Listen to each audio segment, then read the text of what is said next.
Assalamualaikum warahmatullahi wabarakatuh. Berjumpa kembali dengan Bapak di mata kuliah pemodelan sistem berorientasi objek. Untuk minggu ini kita akan membahas tentang state machine diagram. State machine diagram ini memodelkan sebuah sistem yang berjalan secara terus-menerus secara rutin.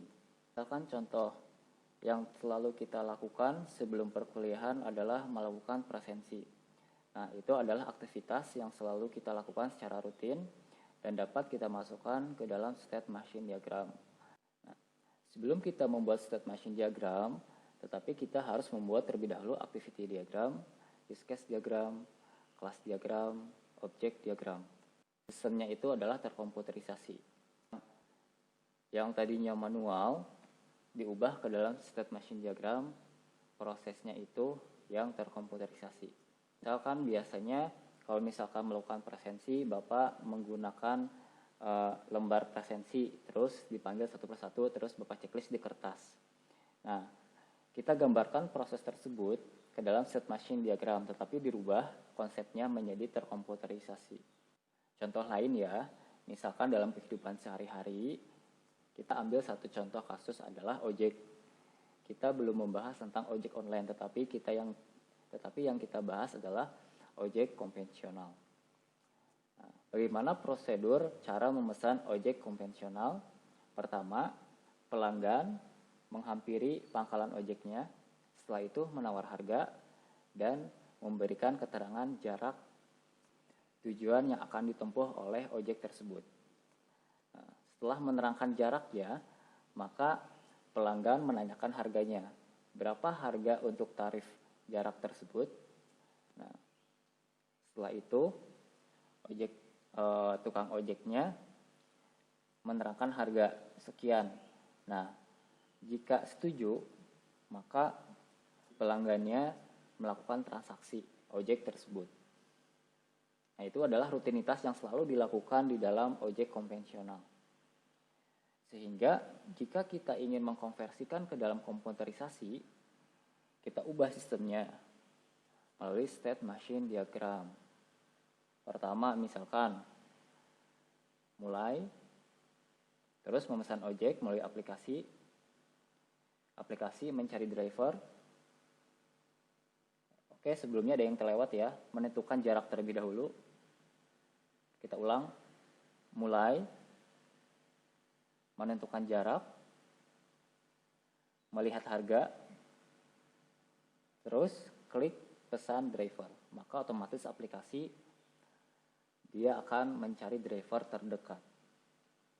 Setelah mendapatkan driver terdekat, maka si drivernya itu, dia mengasesmen pelanggan.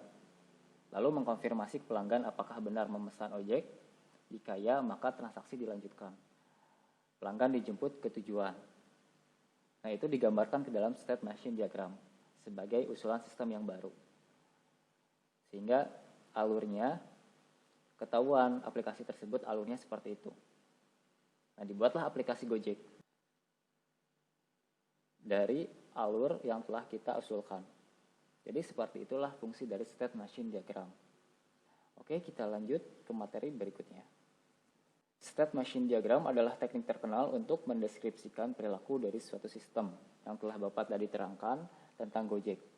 Ya, tentang ojek konvensional, terus kita konversi ke ojek online. Bagaimana? Selanjutnya, pendekatan berorientasi objek, state machine diagram digambar untuk suatu kelas, menunjukkan perilaku seumur hidup dari suatu objek. Jadi objeknya misalkan ojek, maka perilaku objek itu sebagai ojek digambarkan melalui state machine diagram, rutinitas yang dilakukan secara terus-menerus. Ya, tanpa ada perubahan. Mungkin ada perubahan sistem, itu pun harus dikaji ulang secara terus-menerus juga. Nah, lalu state machine berisi state atau keadaan yang terhubung oleh transisi atau peralihan dari state lain ke state berikutnya. Misalkan kita memesan ojek online. Terus pertama kali yang harus kita lakukan adalah menentukan jarak terlebih dahulu. Jarak tujuan, ya. Nah, setelah kita menentukan jarak, terus kita klik pesan. Nah, itulah transisi. Transisi ketika memesan menuju mencari driver. Itu transisi, peralihan ya. Baik, teori berikutnya adalah tentang state. Kita bahas tentang keadaan.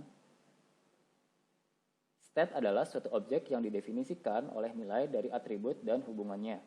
Contoh, pasien memiliki state keadaan diantaranya pasien baru, pasien saat ini, ya, dan pasien lama.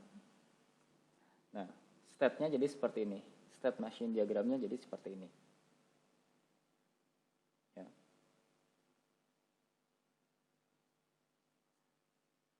State itu adalah keadaan.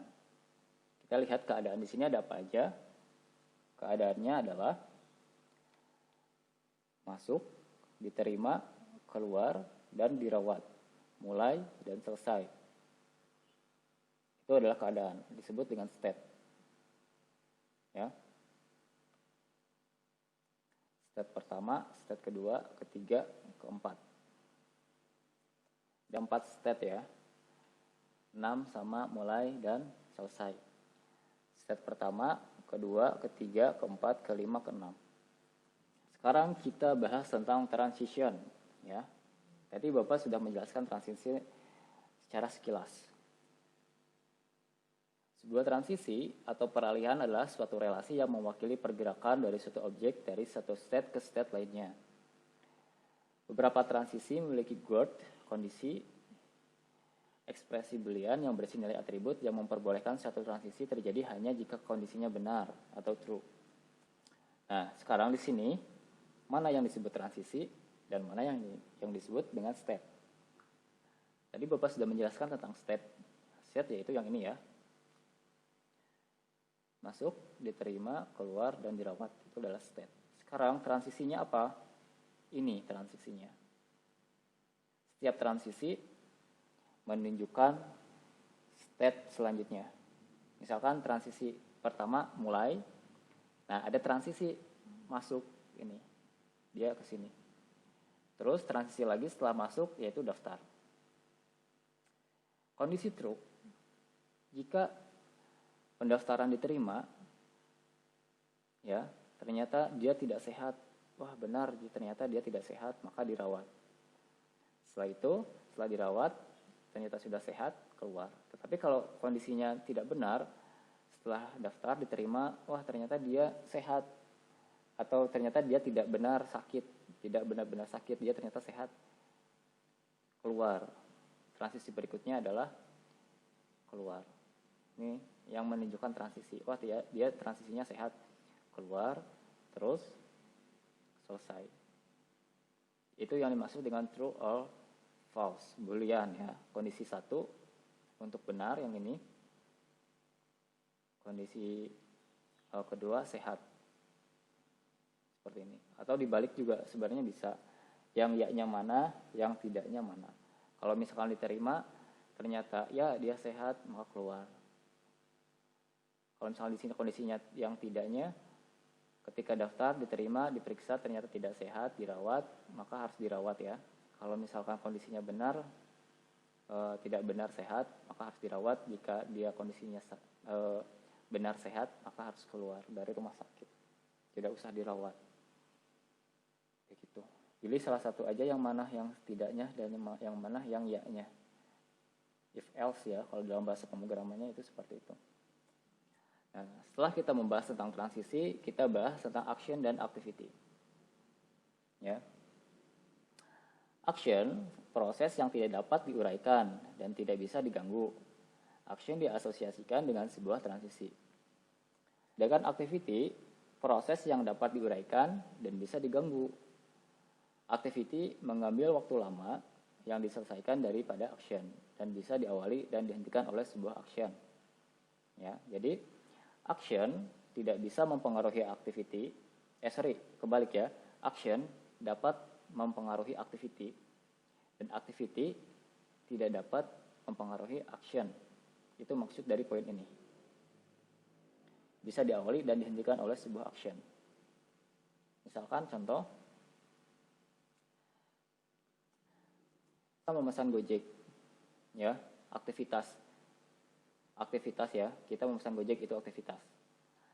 Ketika kita menekan tombol pesan, jika ada action lain, yaitu mencari driver, maka driver akan masuk ke dalam transisi atau action berikutnya, ya, mendapatkan driver itu action berikutnya atau transisi berikutnya. Tapi ketika kita cancel, maka tidak akan ada action berikutnya, ya. Action kita cancel,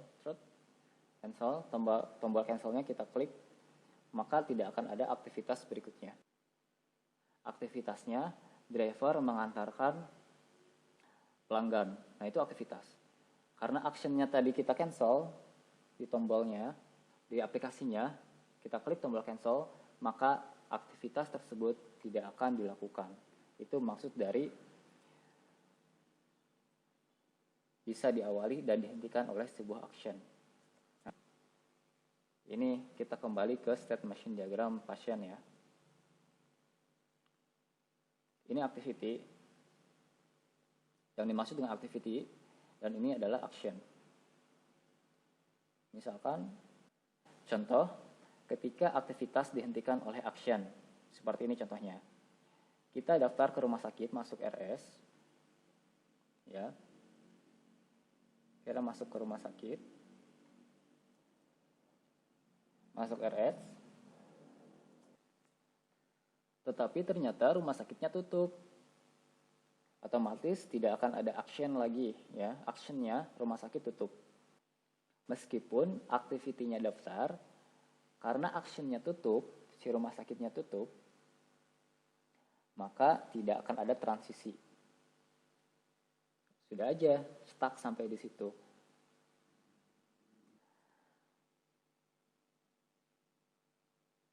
Jadi tidak akan ada proses lainnya. Itu yang dimaksud dengan action dapat mempengaruhi activity. Tetapi activity tidak dapat mempengaruhi dari action. Activity ini daftar, tidak bisa mempengaruhi. Meskipun daftar, tapi kalau actionnya, kondisinya di sini tutup, si rumah sakitnya tutup, tidak akan bisa daftar, mau sampai kapanpun juga, sampai dia buka.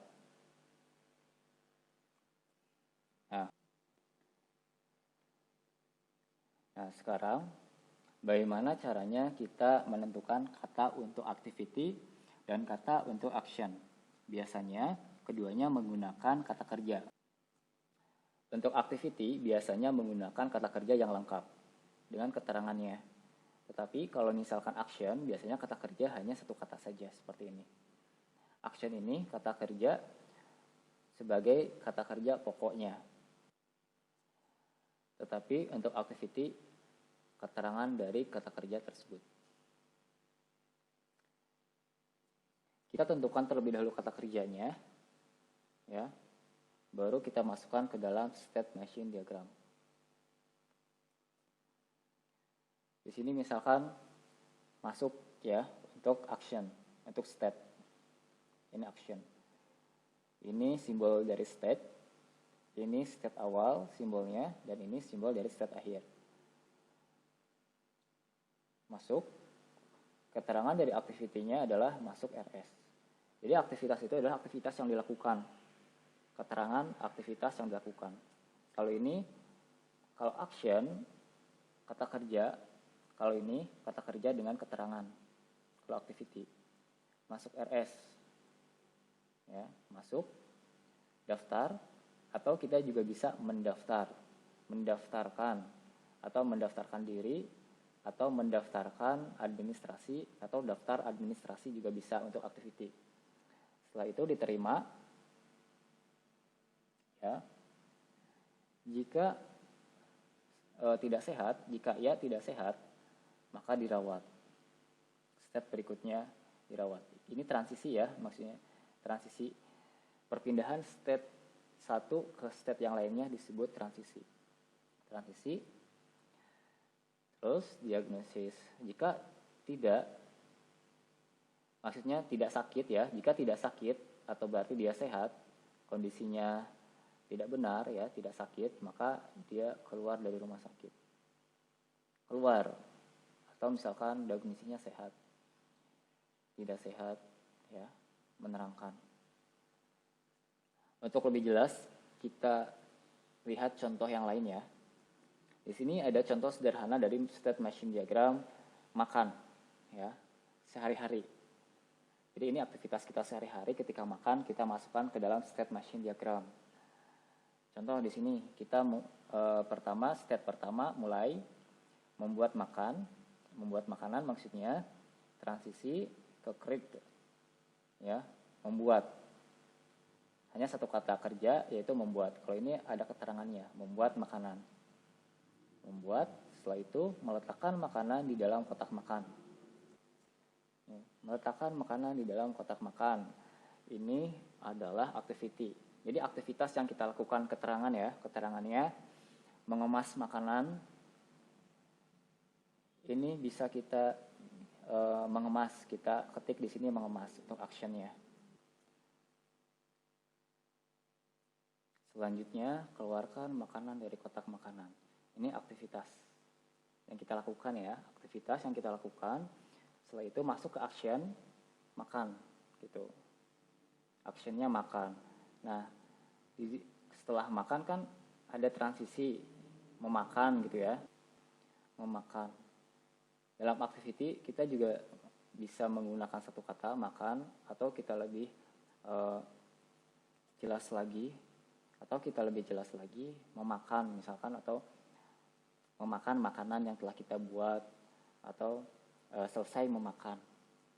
Maka setelah makanannya habis, selesai. Seperti itu. Jadi action. Jadi mudah kan cara membuat state machine diagram.